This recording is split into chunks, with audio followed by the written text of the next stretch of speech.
لا إله إلا الله لا إله إلا الله لا إله إلا الله محمد رسول الله لا إله إلا الله. السلام عليكم ورحمة الله وبركاته.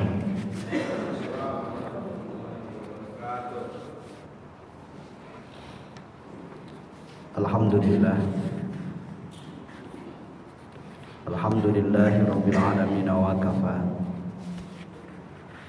Wassalatu wassalamu ala sayyidina al-Mustafa wa ala alihi wa ashabihi ahli sidqi wal wafa, amma ba'd. Hadirin muhtaramin yang kami muliakan, Bapak, Ibu-ibu, jamaah salat subuh yang mudah-mudahan semuanya dirahmati oleh Allah Subhanahu wa taala. Bersyukur kita kepada Allah pada pagi hari ini. Allah Subhanahu wa taala berkenankan kita untuk melanjutkan kajian kita. Tentunya kita berharap dan berdoa mudah-mudahan apa yang kita dicatat oleh Allah Subhanahu wa taala sebagai amal saleh yang diterima dan diridhainya. Amin. Salatullah wa salami sama-sama kita haturkan kehadiran baginda Nabi Muhammad sallallahu alaihi wasallam. Mudah-mudahan dengan kita selalu berselawat kepada beliau, kita dijadikan oleh Allah Subhanahu wa taala sebagian dari hamba-hamba yang kelak akan mendapatkan syafaatil uzma darinya. Amin amin ya rabbal alamin. Hadirin rahimakumullah. Sebelum kita mulai kajian, mari sama-sama kita awali dengan pembacaan surat Al-Fatihah ditujukan kepada baginda Nabi berikut keluarga dan para sahabatnya, para anbiya, para aulia, para ulama, guru-guru kita, orang tua kita, sahabat kita yang telah pulang ke rahmatullah. Mudah-mudahan Allah Subhanahu wa taala senantiasa memberikan maghfirahnya, menerima amal-amal solehnya dan menempatkan ruhnya bersama dengan orang-orang yang dicintainya. Keluarga kita, sahabat kita yang saat ini sedang sakit, mudah-mudahan diberikan kesembuhan oleh Allah. Yang terkena musibah, mudah-mudahan selalu diberikan ketabahan dan kesabaran. Dan mudah-mudahan putra-putri kita Allah jadikan sebagai putra-putri yang soleh dan solehah, berbakti kepada kedua orang tuanya. Ala hadhihi niyyah wa ala kulli niyatin solehah. Al-Fatihah. A'udzu billahi minasyaitonir rajim. Bismillahirrahmanirrahim. Alhamdulillahi rabbil alamin arrahmanir rahim maliki yaumiddin. Iyyaka na'budu wa iyyaka nasta'in. Ihdinas siratal mustaqim. Siratal ladzina an'amta 'alaihim ghairil maghdubi 'alaihim waladdallin. Amin. A'udzu billahi minasyaitonir rajim. Bismillahirrahmanirrahim. Qala an-nabiy sallallahu alaihi wasallam. Baginda Nabi Muhammad sallallahu alaihi wasallam bersabda, asyaratu nafarin la yaqbalullahu salatahum.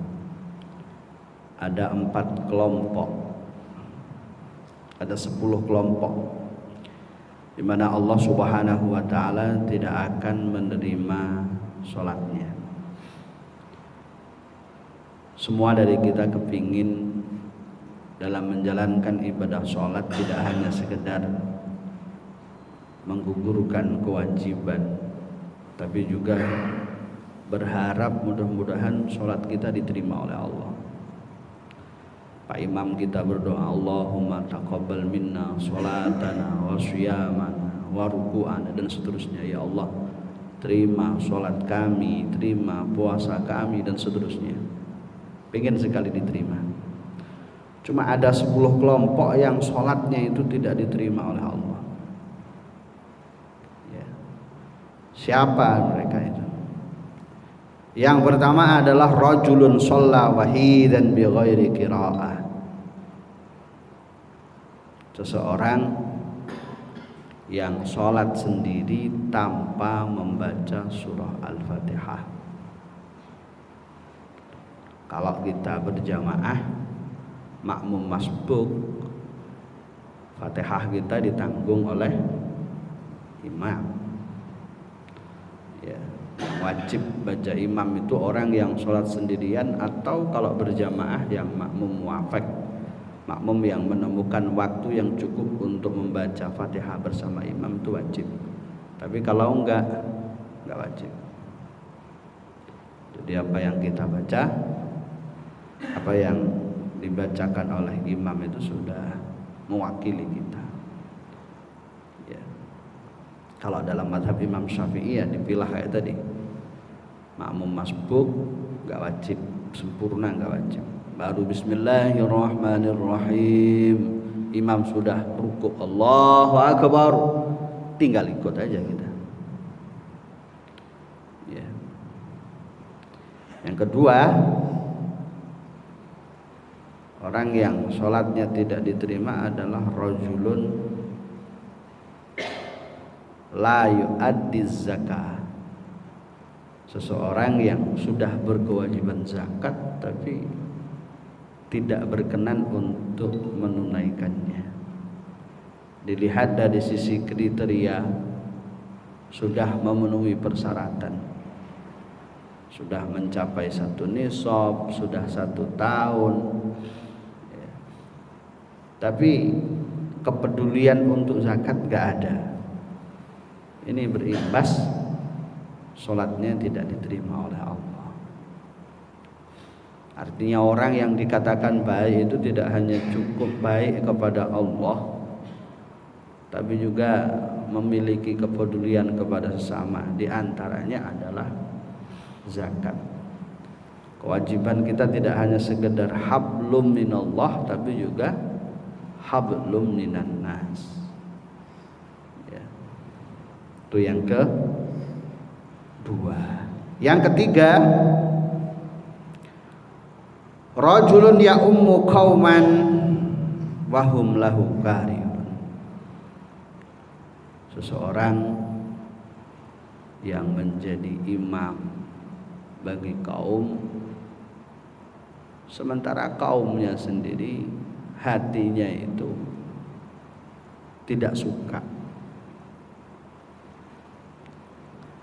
Memang agak berat jadi imam itu. Bukan agak berat, berat betul.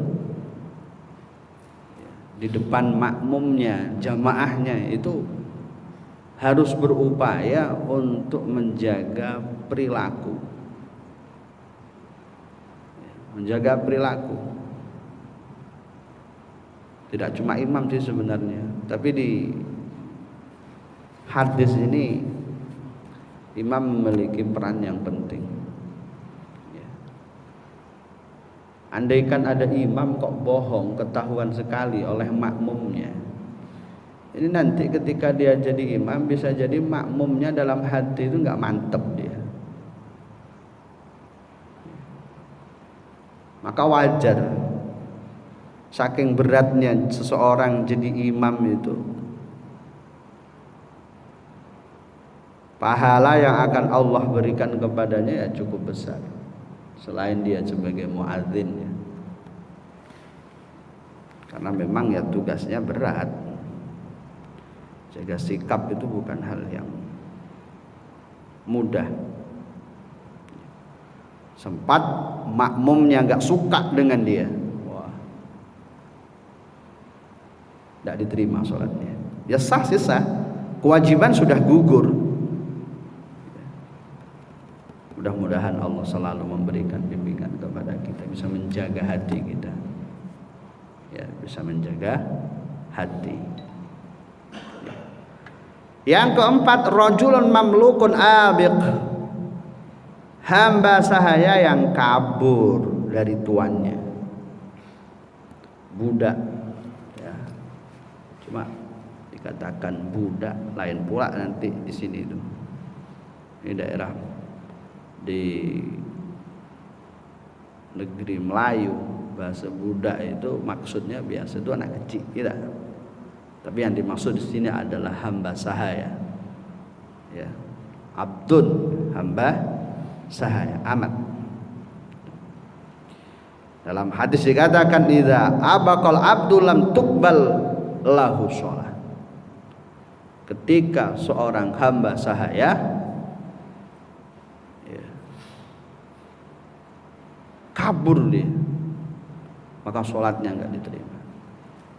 Karena hamba sahaya berkewajiban untuk mengabdi kepada tuannya,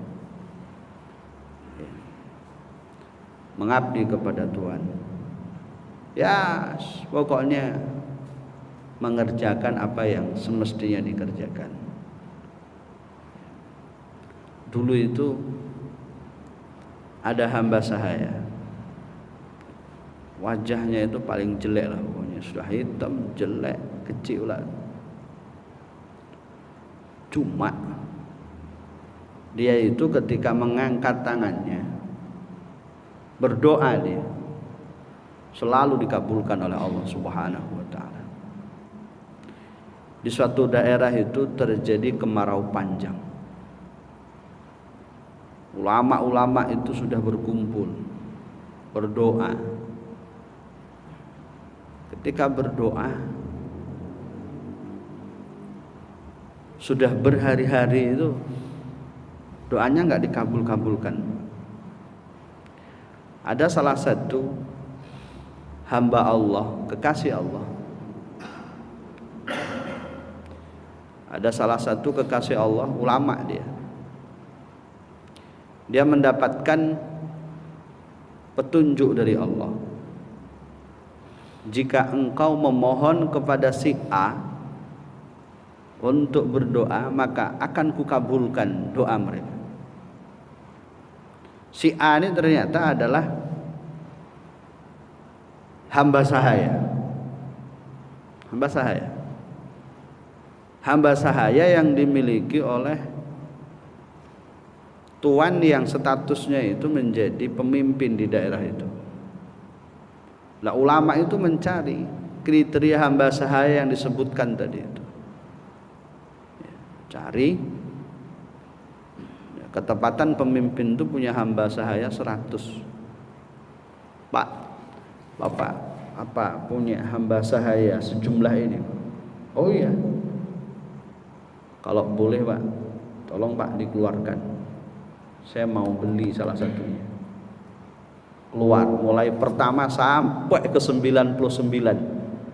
Pertama sampai 99 itu hamba sahaya yang bahasanya itu layak untuk dijual. Tapi ditengok oleh ulama tadi itu kok enggak ada ya yang sesuai dengan petunjuk itu. Tanya dia, Pak masih ada enggak hamba sahaya Pak?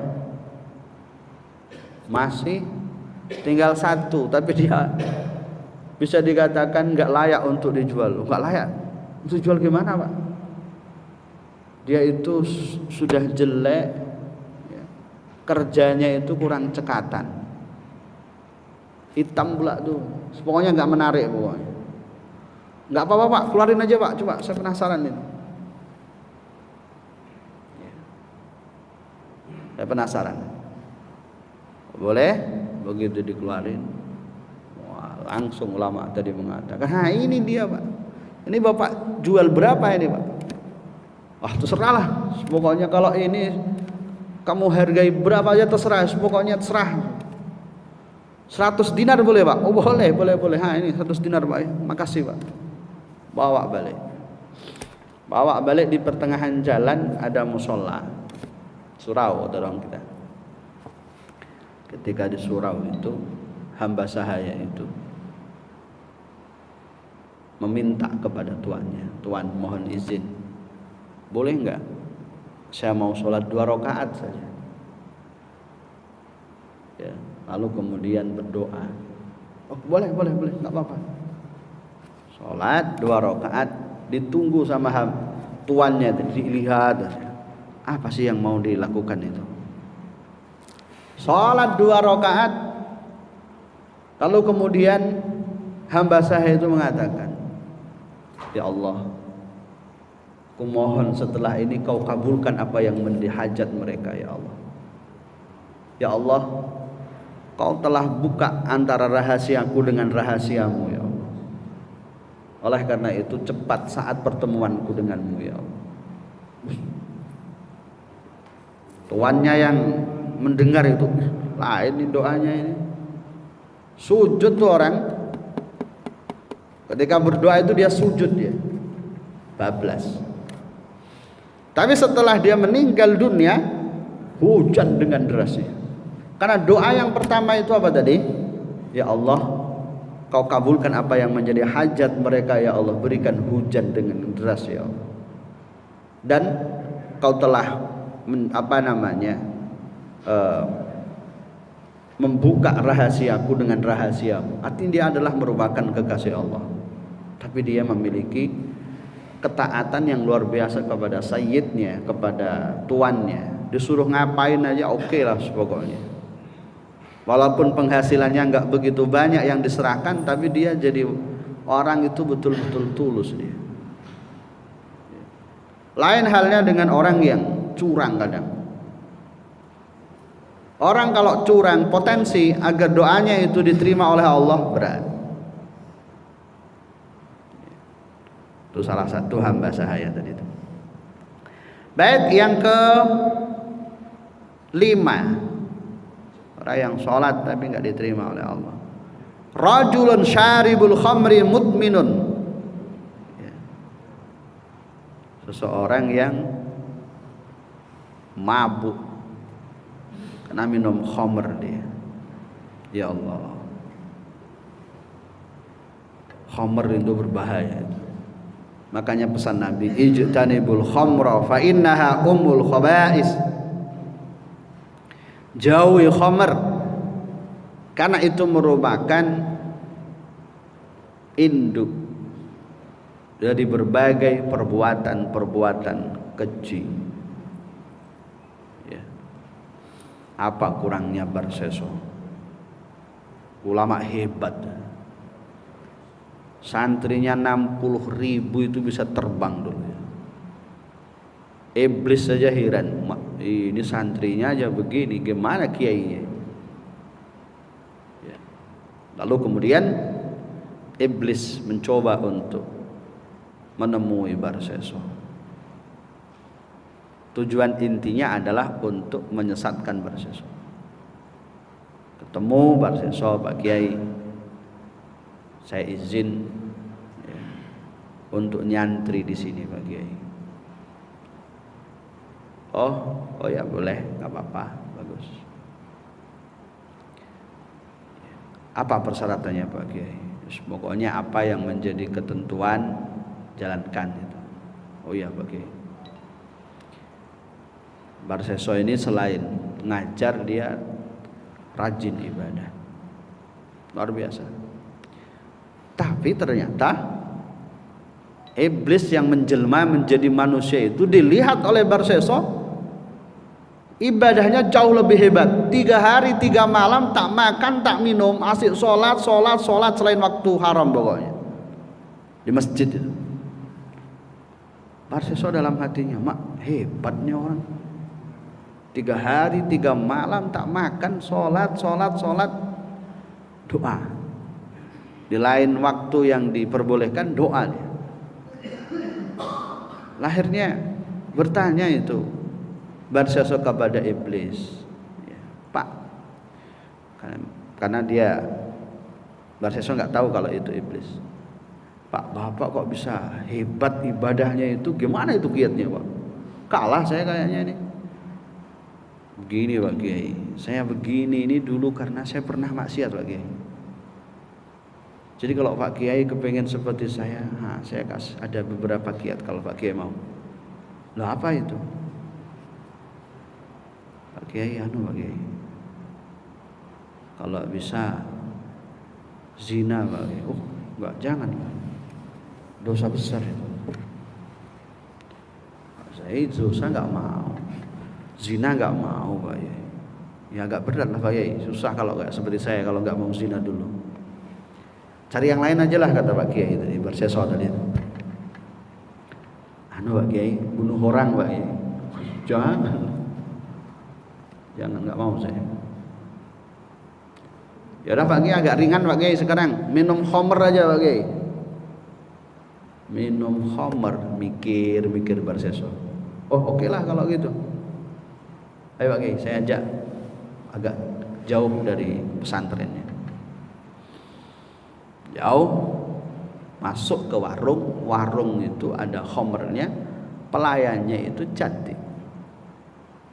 Memang warung yang ramai itu biasanya pelayannya cantik. Itu dulu, sekarang saya tak tahu. Diajak ngopi, ngopi. Di mana ngopinya? Sana. Oh, apa pula pilih sana? Oh, pelayannya mantap. Dulu sudah ada begitu, Pak. Ya, saya nggak tahu yang di sini nggak apa itu bentuknya. Akhirnya Barseso minum khamr dia. Orang kalau sudah minum khamr hawanya panas. Ya. Hawanya itu apa yang diinginkan pokoknya kepinginnya tercapai. Nampak cewek cantik pelayan tadi itu. Ya. Akhirnya diajak untuk berzina pula. Sebelum berzina kata cewek tadi, Pak saya nggak mau Pak, karena saya sudah bersuami. Kalau Bapak mau saya, nah itu hadapi suami saya dulu. Walah, dibunuhlah itu suaminya, melakukan zina. Naudzubillah ya Allah, berat. Begitu melakukan zina, ketahuan orang, dihajar sama orang, disalib dia. Hajar, salib, pukul sana sini, kondisinya sudah lemah. Datanglah itu iblis tadi itu. Kamu mau selamat? Mau Pak Kiai? Mau Pak. Jadi gimana? Kalau kamu mau ya, sembah aku. Enggak lah, syirik. Ya terserah. Mau selamat enggak? Oh iyalah, kalau pakai isyarat saja. Syarat menyembah selain Allah, iblis tadi itu meninggal dia. Su'ul khatimah. Ya Allah. Gara-gara apa ya? Minum khamr. Bahayanya itu khamr seperti itu. Makanya kata baginda Nabi, ijtadibul khamra fa innaha ummul khaba'is. Ya. Yang keenam, imra'atun batat wa zawjaha sakhitun 'alaiha. Ya.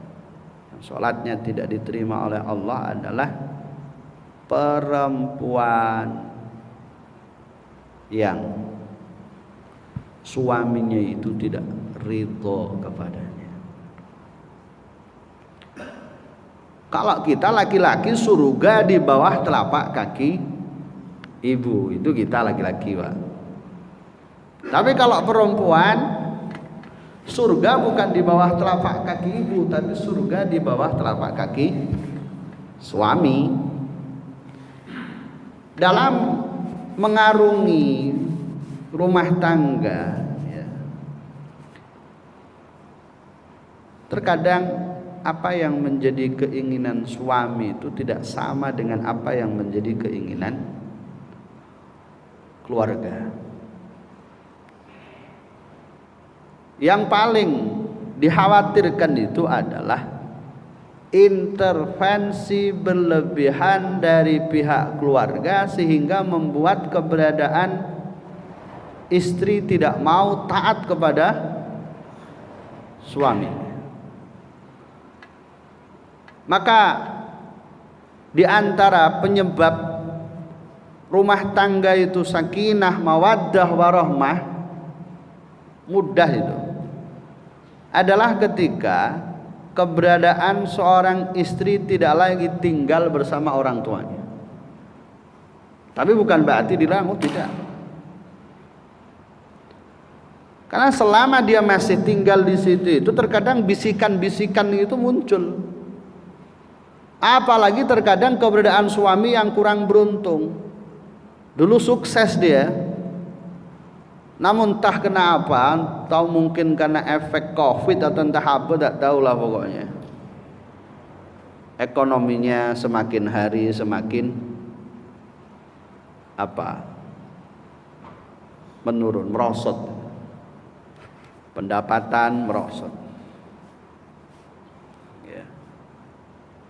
Akhirnya terkadang menuntut istri juga harus kreatif, membantu suaminya untuk mempertahankan keluarga. Terkadang orang tuanya sudah sukses, melihat anaknya agak susah begitu itu kadang tak tega. Ya orang tua, saya kok perhatikan hidupmu sekarang kok semakin susah ya. Suamimu ngapain? Oh, suami saya sekarang begini mah. Oh, coba mama lihat 2-3 bulan ke depan ya. Kalau ternyata masih sebegitu juga, udahlah lepas aja lah kalau dari dia. Nah, mulailah suara-suara setan bermunculan. Ya. Tapi ketika dia jauh, biasanya lebih aman. Tapi tidak semua orang tua atau mertua seperti itu. Ada mertua